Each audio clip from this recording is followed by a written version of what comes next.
My parents covered up that my sister slept with my husband. I was shattered to the core. So at her baby shower, I will present a gift that makes them remember and be remembered forever. Perhaps starting with an introduction and a brief explanation about my family is the best way. I am Ray, and I've just received the most shocking revelation. But before getting into it, let me tell you a little about my family. You see, I always knew I wasn't the favorite. Nobody ever told me directly, but you can feel it in your bones. It's the way your parents look at you compared to your sibling, how they talk to you, how they always choose them in both the small and big moments. My sister Lisa was always the golden child, the one who could do no wrong, the one who got all the love and attention, while I watched from the shadows. Growing up, it was obvious. If Lisa got a good grade, it would be framed on the wall. If I got a good grade, I'd get a brief smile before they continued talking about Lisa's achievements. I was her shadow. But despite everything, I never hated her. Sure, I resented the way my parents put her on a pedestal, but she was my sister, and I loved her. At that time, it wasn't her fault that our parents treated us differently. I thought that would be enough. That although things weren't fair in childhood, as adults, we'd find our place, and our relationship would balance out. But I was wrong. So terribly wrong. 2 days ago, everything fell apart. It was supposed to be a happy evening. My parents had invited us over for dinner to celebrate Lisa's pregnancy. I was genuinely happy for her. She and her husband Ken had been trying for a while, and I knew how much it meant to her to start, a family together. So, I went, despite the knot in my stomach that I always feel when I'm around my family. It's a constant reminder that I'm not enough, that I'm always second best compared to Lisa. Ben, my husband, was by my side, as he had been for the past 5 years. He knew how complicated my relationship with my family was and had always been my support, the one person who made me feel seen. Or so I thought. The dinner was fine, normal even. We were all sitting around the table, laughing and celebrating Lisa's news. My parents, as expected, were beaming with pride, gushing about Lisa's pregnancy as if she had invented motherhood. But that didn't surprise me anymore. I smiled and congratulated her, pretending everything was fine. It was later, when I overheard my parents talking, that my entire world fell apart. After dinner, I excused myself to use the bathroom. On my way back, I passed by the kitchen and overheard my parents whispering. I should have kept walking, but something in their hushed tones made me stop. And that's when I heard it. My mom was saying they would never tell me anything about Lisa's mistake. At first, I was confused, wondering what mistake they were talking about. But then the answer hit me like a slap in the face. They were talking about how Lisa had slept with Ben, my husband. Apparently, it happened a few months ago, and they decided not to tell me to protect Lisa because she was their precious girl and didn't deserve to have her image tarnished. They called it a simple mistake, a lapse in judgment, something that should be forgiven because, according to them, the important thing was that she managed to get pregnant. I stood there, frozen, unable to move, unable to breathe. The walls seemed to close in around me. My mind was flooded with disbelief, betrayal, and rage. My husband, my partner, the man I trusted with my life, was a traitor, and with none other than my own sister. And worse, my parents knew. They had kept it a secret, choosing to protect Lisa instead of telling me the truth. They chose her again over me. It felt like all those years of feeling less were somehow validated. They made their decision, and it wasn't me. I don't even remember how I left that house that night. I vaguely recall muttering something about not feeling well and needing to leave. I couldn't face them, not my parents, not Lisa, and especially not Ben. So, I just left, got in my car, and drove. But I don't remember where I went. I just needed to be away from them, away from the reality of what I had just learned. It felt like my whole life was a cruel joke, like nothing made sense anymore, like I was falling into a void with no way to stop. It's been 2 days, and I still can't process it. I haven't confronted anyone. I've barely spoken to Ben since that night. He keeps asking me what's wrong, why I'm so distant, but I can't even look him in the eye, let alone talk to him. Every time I see him, all I can think about is him with her, my sister. How could he do this to me? How could she? And how could my parents hide it as if it didn't matter, as if I didn't matter? I keep replaying that conversation in my head, hearing my parents say Lisa's mistake shouldn't ruin her life, that it was just a slip.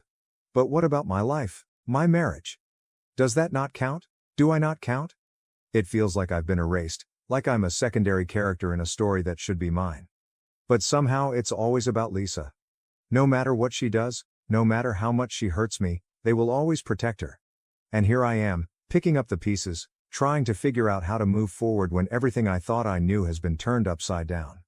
I don't really know what to do.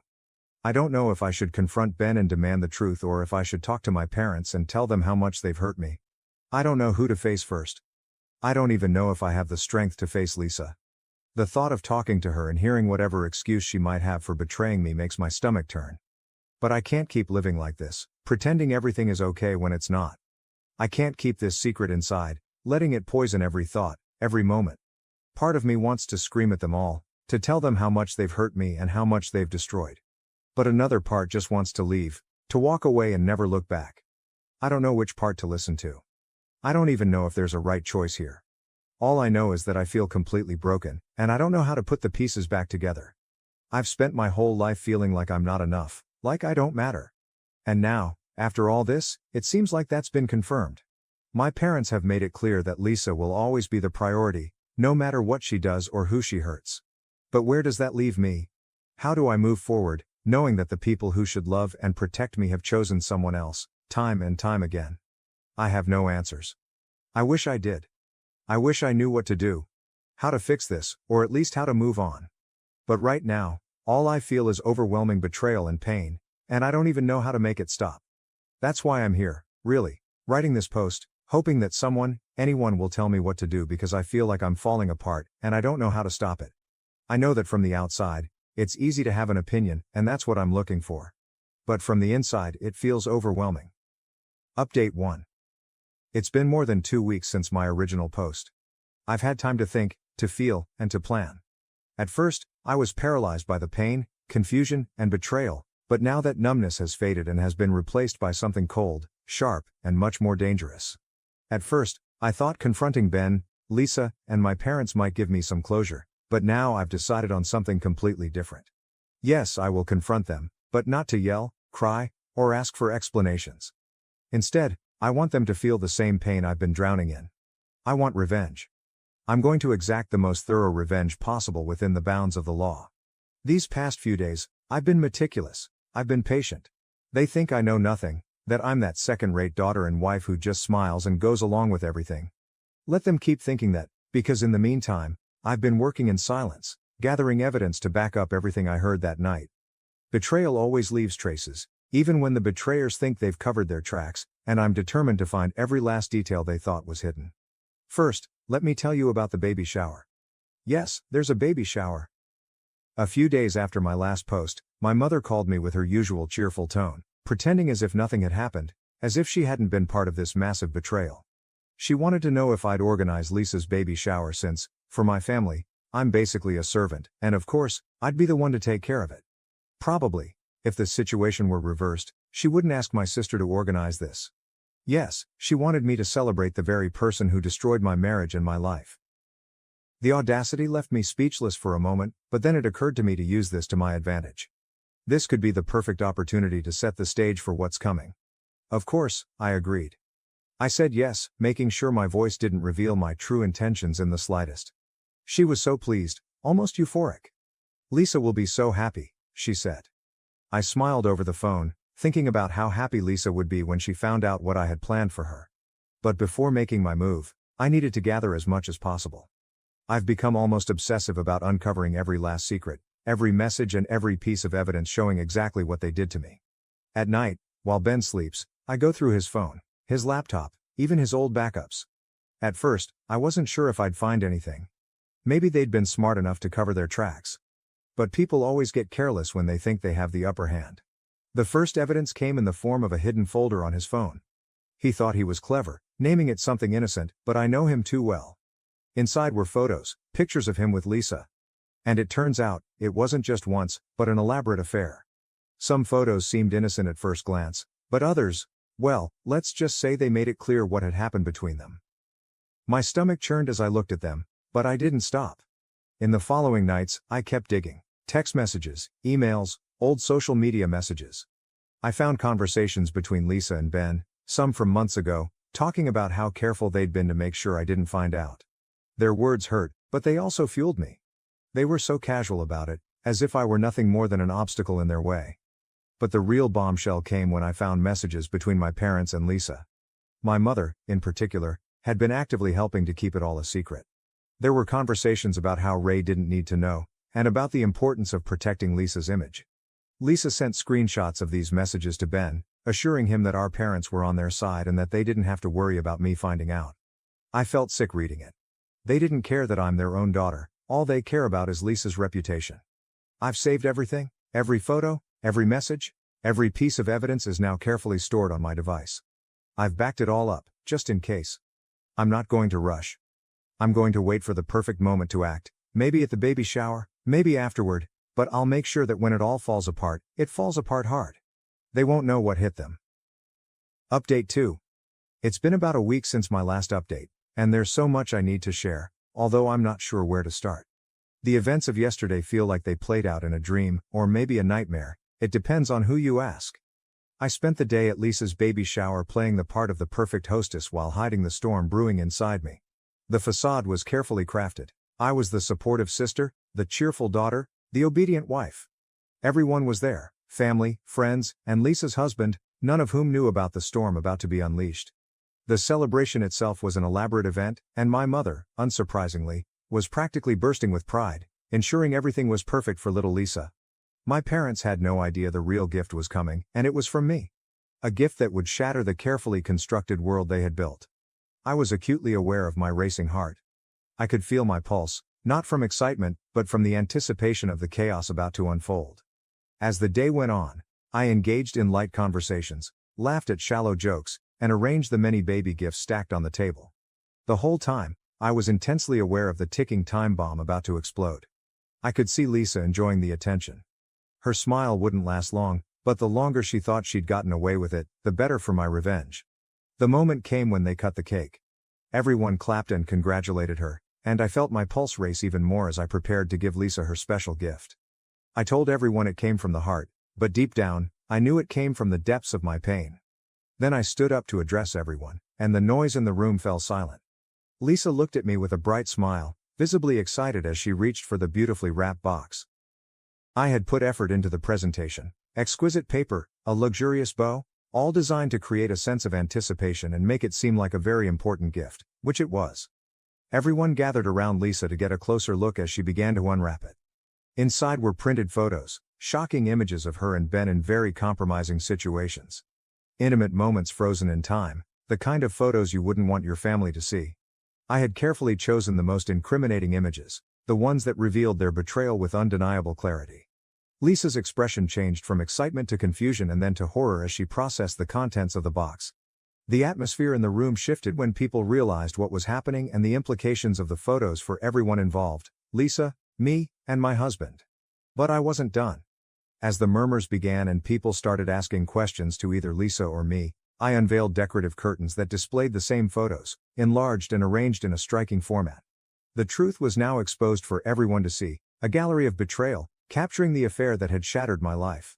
Lisa's face turned pale, the blood draining from her cheeks, leaving her looking ghostly. Her hands trembled as she struggled to grasp what was happening. My parents instinctively tried to intervene, but I wasn't going to let them silence me. I took a deep breath and let the words flow. I revealed the entire affair, detailing how they had helped cover it up and how they pretended everything was fine while Lisa betrayed me with my husband.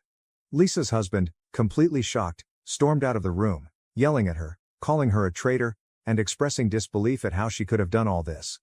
It was likely a similar expression and feeling to what I experienced when I discovered the entire ordeal. My parents were left speechless, unable to defend their golden child this time.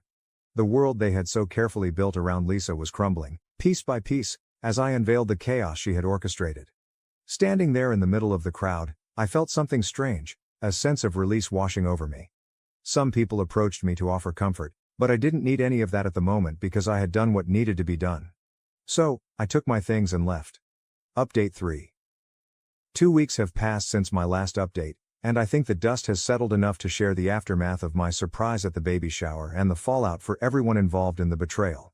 The night I revealed everything, I left the party as soon as I finished showing the evidence. I didn't want to talk to anyone or face the reactions of those who had been my family until then. I didn't know what had happened afterward until Lisa's friend, well, now ex-friend, contacted me a few days later to ask me some questions. She, one of Lisa's closest confidants, started the conversation in a tone ranging from disbelief to disgust.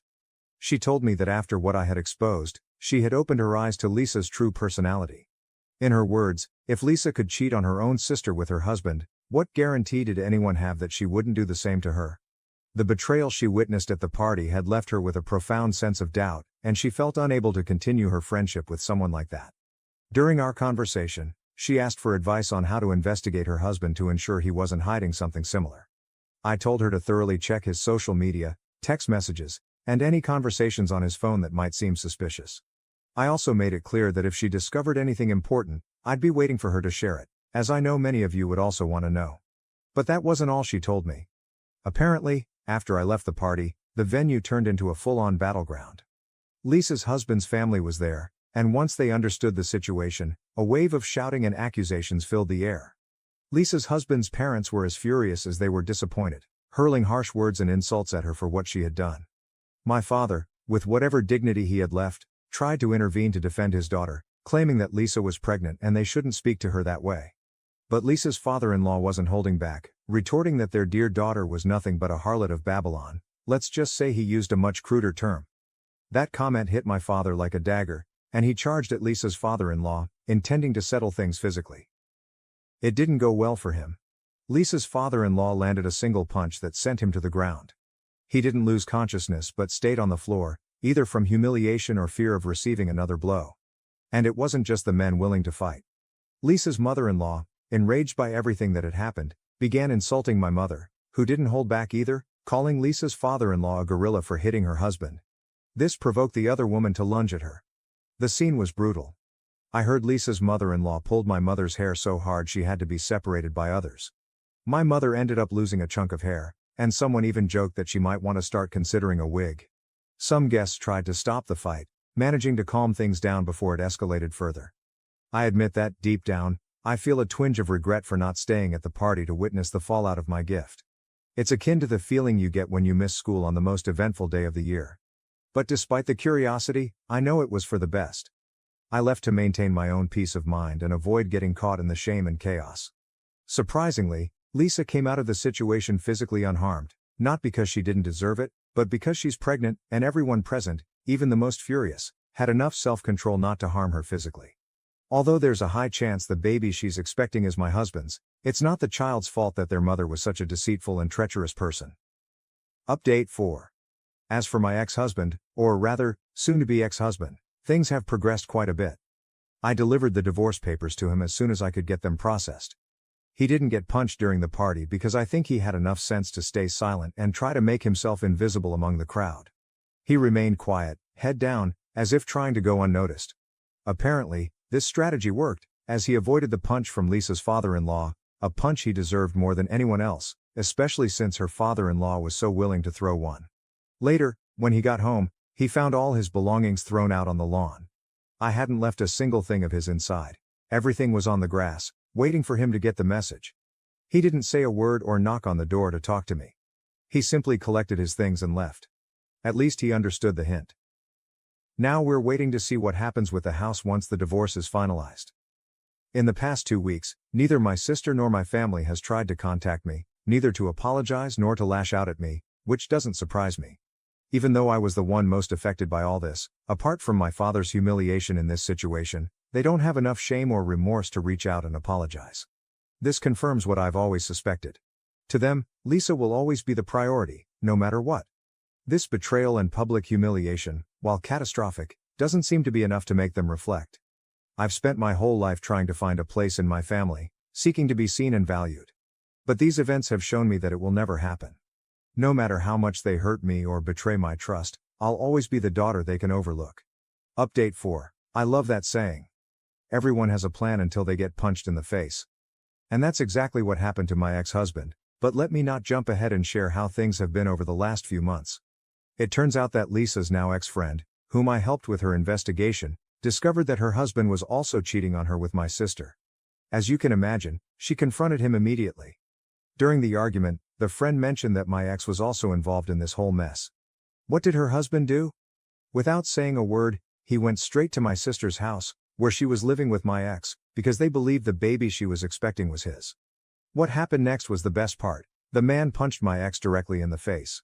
So, even though he managed to avoid a punch at the party, he finally got what he deserved. Obviously, my ex has decided to sue him over the punch, though I'm not sure what has happened with that legal matter, and honestly, I'm not too interested. As for my sister's husband, he moved out as soon as he found out about the whole situation and immediately filed for divorce. That divorce hasn't been finalized yet, probably because a baby is involved, and those processes tend to take longer. My own divorce, on the other hand, was completed about a month ago. For those wondering about assets, the house we shared was sold, and we split the money evenly. Neither of us has to pay spousal support, and since there were no kids, the process was simpler. I think the fact that my divorce was resolved quickly only made the chaos surrounding my sister seem even more eternal and messy. Going back to my ex-husband, after receiving that punch to the face, he also got an emotional blow upon learning that he might not be the father of my sister's baby. In an ironic twist of fate, he decided to move out of my sister's house as well, unable to bear the idea that she might have cheated on him. This part makes me laugh, though it also makes me wonder about the logic behind infidelity in people like them. How can someone so willing to cheat on their partner with another person now feel hurt because that person cheated on them? Maybe I don't understand jealousy in that situation because, fortunately, I'm a decent person and have never felt the urge to betray someone in such a way. The hypocrisy in him is so evident it's almost hilarious. But the situation doesn't stop there because now comes the unexpected twist. My sister's baby has been born, and as you'd imagine, a DNA test was done immediately. It turns out my ex is not the father. The baby is the child of Lisa's ex-friend's husband, who also filed for divorce after discovering the affair. What surprises me is that, despite this man being the father, there could very well have been another candidate. Knowing my sister and seeing how she's handled herself during all of this, it wouldn't surprise me if there were more contenders in the paternity matter. Honestly, given who my parents and sister are, this doesn't seem strange at all for them. This is just another Tuesday. The level of chaos and drama they live with is so routine that they barely seem to care about how absurd the situation is. And no, neither my parents nor my sister have attempted to contact me since. But this time, and just this once, I'll give them the benefit of the doubt and think that maybe it's not that they don't care about me as a daughter or sister. They're probably just too busy dealing with the disaster they've created themselves. Update 5. First, let me clarify something because it seems some people didn't catch the sarcasm in my last update. When I said I gave my family the benefit of the doubt, I was being sarcastic. No, I don't think they've ever truly cared, and even if there hadn't been a scandal of this magnitude, they still wouldn't have bothered to reach out. Moving on to the update, my sister has ended up moving back into our parents' house. Why? Well, the biological father of her baby decided not to stay with her, and while he's been unfaithful, I understand the decision. Staying with someone as untrustworthy as my sister sounds more like a punishment than a reward. So, alone and with a baby, she returned to the only place where she seems to still be welcomed with open arms, our parents' house. As for my sister's divorce, it concluded in a favorable manner for my ex-brother-in-law. The house they shared was sold, and he doesn't have to pay either child support or spousal support. I think this was the best-case scenario for him. Now, he can walk away from this whole mess without any financial or personal ties to my sister. It's like life gave him a one-way ticket out, and I can't imagine a better ending for him. Lisa's ex-friend has also finalized her divorce, and in terms of peace and counting the punches, it seems things have settled down. Although, with everything that has happened, it's clear that many people in this story are still deserving of another punch. For now, the physical dramas have ceased, but the memories will remain engraved in the minds of everyone involved, and some on their faces.